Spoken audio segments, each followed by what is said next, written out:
दुनिया के सबसे ऊंचे पर्वत शिखर माउंट एवरेस्ट पर जमी सर्दियों पुरानी बर्फ हर साल बड़ी मात्रा पर पिघलती जा रही है। Climate and atmospheric science journal के प्रकाशित एक नई स्टडी में इसका कारण क्लाइमेट चेंज जलवायु परिवर्तन को बताया गया है। वैज्ञानिकों के अनुसार हमें आने वाले समय में इसके घातक परिणाम देखने को मिल सकते हैं। रिसर्च की मानो तो माउंट एवरेस्ट पर मौजूद साउथ पोल ग्लेशियर की जिस बर्फ को जमाने में करीब 20,000 साल का वक्त लगा था, क्लाइमेट चेंज के कारण वो 25 साल में ही पिघल गई। इसका सीधा मतलब है कि पर्वत पर ग्लेशियर बनाने की तुलना में लगभग 80 गुना तेजी से पिघल रहा है। स्टडी में खुलासा हुआ है कि ग्लेशियर का पिघलना 1950 के दशक में शुरू हुआ था, लेकिन पर्वत को सबसे ज्यादा नुकसान 1990 के दशक के बाद से हुआ। वैज्ञानिकों के मुताबिक पिछले 25 साल में साउथ पोल ग्लेशियर की 180 फीट बर्फ पिघल चुकी है। इंसानों की वजह से हो रहा क्लाइमेट चेंज दुनिया की हर कोनों को प्रभावित कर रहा है। साल 2019 में मेन यूनिवर्स के 6 रिसर्चर समेत पर्वतारोहियों ने माउंट एवरेस्ट के ग्लेशियर पर रिसर्च शुरू की। टीम ने बर्फ से 10 मीटर लंबे टुकड़े से सैंपल इकट्ठे किए। उनका मकसद इस सवाल का जवाब ढूंढना था कि क्या क्लाइमेट चेंज पृथ्वी के सबसे ऊंचे पॉइंट तक पहुंच गया है। स्टडी के लीड वैज्ञानिक पॉल मवेस्की कहते हैं कि उन्हें इसका जवाब हाँ के रूप में मिला है। वैज्ञानिकों का मानना है कि एवरेस्ट के ग्लेशियर की बर्फ पिघलना दुनिया के लिए बहुत बुरी खबर है। इन पर्वत श्रृंखलाओं पर लगभग 1.6 अरब लोग पीने के पानी के लिए निर्भर हैं। इसी पानी का इस्तेमाल सिंचाई और हाइड्रो पावर के लिए भी किया जाता है। स्टडी में कहा गया है कि विश्व के स्तर पर वैज्ञानिक दुनिया भर में ग्लेशियर पर रिसर्च करते हैं, लेकिन विश्व की सबसे ऊंची चोटी के ग्लेशियर पर कोई ज्यादा ध्यान नहीं देता।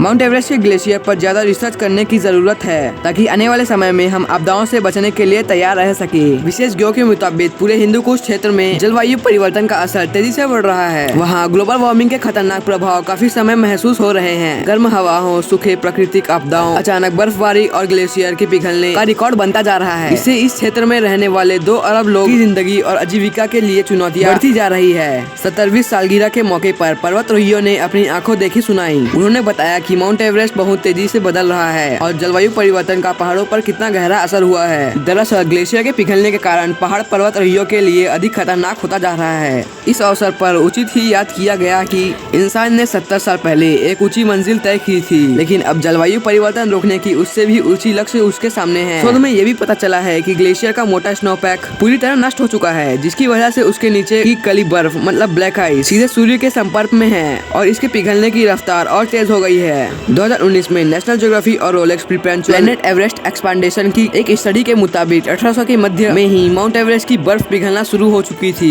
बर्फ के पिघलने की रफ्तार 1950 के दशक और 2000 के बाद ज्यादा बढ़ी है। माउंट एवरेस्ट के ग्लेशियर के पिघलने के दर को समझने के लिए अंतर्राष्ट्रीय वैज्ञानिक की टीम ने साल 2019 में माउंट एवरेस्ट पर चढ़ाई की ताकि सही अंदाजा लगाया जा सके। वैज्ञानिक 8000 मीटर यानी 26,000 फीट की ऊंचाई तक साउथ पोल ग्लेशियर तक गए ताकि जलवायु परिवर्तन की वजह से हुए बर्फ के नुकसान का सटीक अंदाजा लगा सके। साल 1990 से अब तक एवरेस्ट के साउथ पोल ग्लेशियर से इतनी बर्फ पिघली जितनी जमने में 2000 साल लगते। यह ग्लेशियर हर साल इतनी बर्फ खो रहा है जितने बनने में 1 दशक लगता। क्या वहाँ भी क्लाइमेट चेंज और ग्लोबल वार्मिंग का असर होता है? जवाब मिला हाँ होता है। कम से कम 1990 के बाद से तो स्थितियाँ लगातार बिगड़ती जा रही है। अगर एवरेस्ट का ग्लेशियर इतनी तेजी से पिघलते रहे तो इसका नुकसान पूरी इंसानियत को होगा। ग्लेशियर के नीचे जमे पत्थरों को बाहर आने से पर्वतारोहियों के लिए रास्ता और दुभर हो जाएगा। फिर एवरेस्ट पर चढ़ाई करना आसान नहीं होगा। इस स्टडी को करने के लिए 10 वैज्ञानिक साउथ पोल ग्लेशियर के बेस तक पहुंचे। फिर वहां पर उन्होंने 2 वेदर डिडक्शन स्टेशन लगाया, पहला 27,600 फीट पर और दूसरा 26,200 फीट पर। इसके अलावा टीम ने ग्लेशियर के बीच से बर्फ निकालने के लिए 10 मीटर गहरी ड्रिलिंग भी की। इससे पता चला कि समय के साथ ग्लेशियर की बर्फ की परतों को मोटाई कम होती जा रही है। ये समय के साथ लगातार बदल रही है। आपका इस विषय पर क्या राय है हमें कमेंट करके जरूर बताना। तो मिलते हैं ऐसी इंटरेस्टिंग और मजेदार वीडियो के साथ, तब तक के लिए बाय बाय।